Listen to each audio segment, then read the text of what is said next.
Agora, está todo mundo apostando nessa janela de transferência agora do meio do ano, como se fosse a salvação da lavoura. Para alguns pode ser. A questão é, todo mundo tem bala para poder trazer jogador de fora, por exemplo? Não. Ué? Quem tem o mínimo de responsabilidade, não. Bom. A questão é essa. Bom. Em alguns clubes aí, a situação é de colocar o pé no freio. Me admira muito o discurso do Dorival, após a vitória sobre o Ceará na semana passada, falou, não, eu tinha combinado 4 contratações.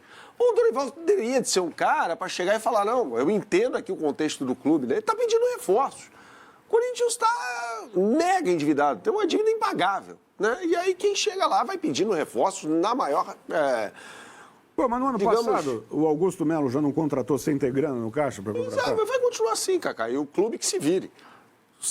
Entra dirigente, sai dirigente e lá na vá. É que o desespero de cair para a segunda divisão mexe com qualquer planejamento, porque você tem uma diminuição de receitas considerável, né? Então você mexe muito com direitos de transmissão, com a frequência nos estádios, com as competições ou com o calendário do ano seguinte. É muita coisa envolvida. Não pode cair para a segunda divisão. Então, às vezes, quando você olha, o Corinthians foi lá e contratou e permaneceu na primeira divisão. Não poderia contratar porque está extremamente endividado, mas não poderia cair. Mas você pega o time do Corinthians hoje, não é time para... Porque o trabalho do Dorival é horrível. Não, perfeito, hoje. No ano passado, não. Não, tudo bem, mas você pega esse time do Corinthians hoje, tem time para ficar na primeira divisão, ficar na primeira página da classificação. A gente vai entrar na história do fair play financeiro. Quem é que vai chegar, bater na mesa e falar o Corinthians não pode contratar porque tem uma dívida de tanto, ou São Paulo, ou quem quer que seja, porque no futebol brasileiro o que mais tem é time endividado. Mas não há quem cobre, não há uma regulação quanto a isso. Então, cada um gasta o quanto quer, quanto precisa, se vai pagar ou não, aí já é uma outra conversa. Mas o presidente Samir, o novo presidente da CBF, mal sabia o que era isso que você falou. Ele não sabia a definição, né? Ele não sabia a definição. Então, agora precisa ver se ele vai colocar uma tranca mesmo para limitar essa irresponsabilidade nas contratações para quem não tem dinheiro para contratar, ou vai deixar continuar do jeito que está, né? Do jeito que está. Aí chega agora em agosto, contrata mais não sei quantos jogadores para salvar a lavoura ou salvar a cabeça do presidente, que foi o caso do Augusto, né? Eu chamei aqui de cortina de fumaça.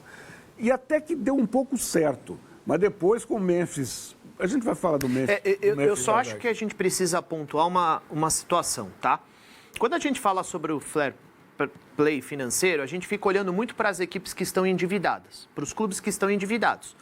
Para quem não sabe, assim, a grosso modo, você só pode gastar aquilo que você obtém como receitas. Uma proporção certo? ali uma proporção. De dívida versus orçamento. Exato, tem que ser uma coisa proporcional, perfeito? Aí você olha para um clube que está endividado, como é que esse clube vai contratar se ele não tem condições porque ele precisa pagar dívidas, ele tem muitas despesas.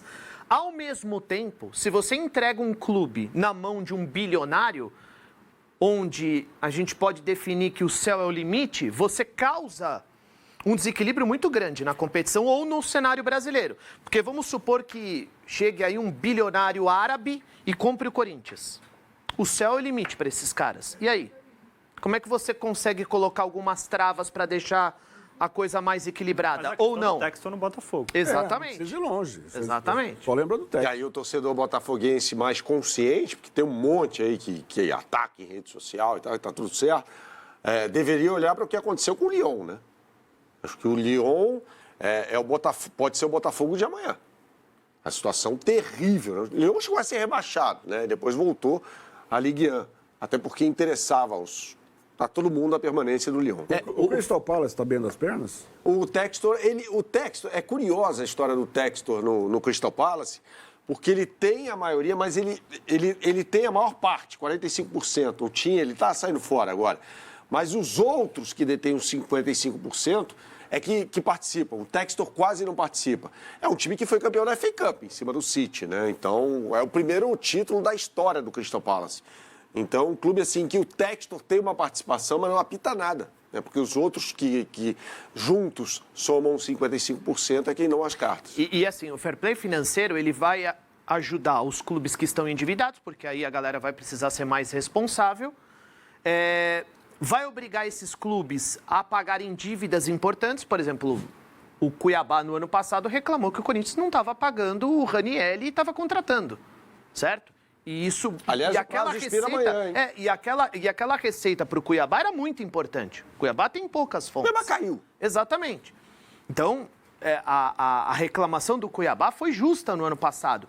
Além disso, o fair play financeiro ele vai também, olhando para esse modelo SAF e a chegada de bilionários aqui para o futebol brasileiro, a possível chegada, é você deixar a parada sempre equilibrada. Eu só vejo coisas positivas no fair play financeiro. Eu não consigo olhar para uma coisa ruim, assim, para uma situação ruim. E agora, os clubes não querem passar por isso de maneira nenhuma. Pode esquecer. Eu ainda penso no que a Federação Alemã fez no começo dos anos 90 para tentar equilibrar. Depois desequilibrou tudo, porque você pega o Bayern de Munique, em relação aos demais, não dá nem para contar a história, né? Mas principalmente para os times que não tinham os recursos, como os grandes times da Alemanha. Por que a CBF, que tem dinheiro sobrando, né? Toda a conta, quando vem o balanço anual, você vai ver que a CBF está nadando de braçada nessa questão.